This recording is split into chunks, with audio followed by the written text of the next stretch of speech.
Parables. Psalm 78, 1 through 2. 1. Give ear, O my people, to my law. Incline your ears to the words of my mouth. 2. I will open my mouth in a parable. I will utter dark sayings of old. Jesus fulfilled this psalm in much of his sayings. Here is one in Matthew 13:34.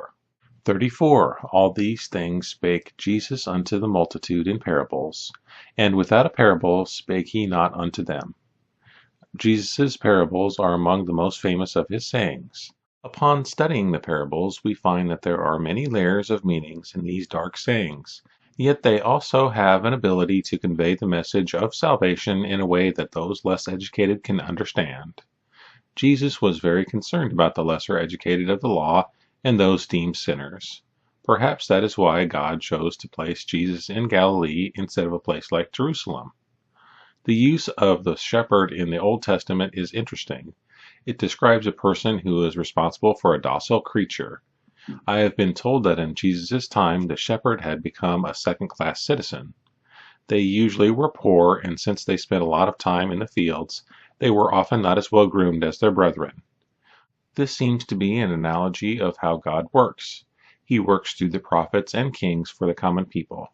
Sometimes it is the less educated people who have the strongest faith in God. I have read numerous articles and books by people who don't believe in the Bible, but have committed their lives to studying biblical history. Do you think God will approve of those in the universities who have searched all their lives, but don't believe that Moses parted the Red Sea? Do you think that God will approve of a man who has to work 2 jobs to feed his family, but doesn't have time to study the Bible, but believes it? Studying the Bible is good, but pride is not. God loves the underdog. It seems to be why God chose David, Abraham, and Israel.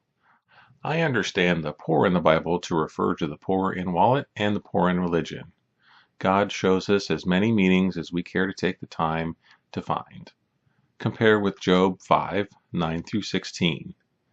9. Which doeth great things, and unsearchable, marvelous things without number. 10. Who giveth rain upon the earth, and sendeth waters upon the fields. 11. To set up on high those that be low, and those which mourn may be exalted to safety. 12. He disappointeth the devices of the crafty, so that their hands cannot perform their enterprise. 13. He taketh the wise in their own craftiness, and the counsel of the forward is carried headlong. 14.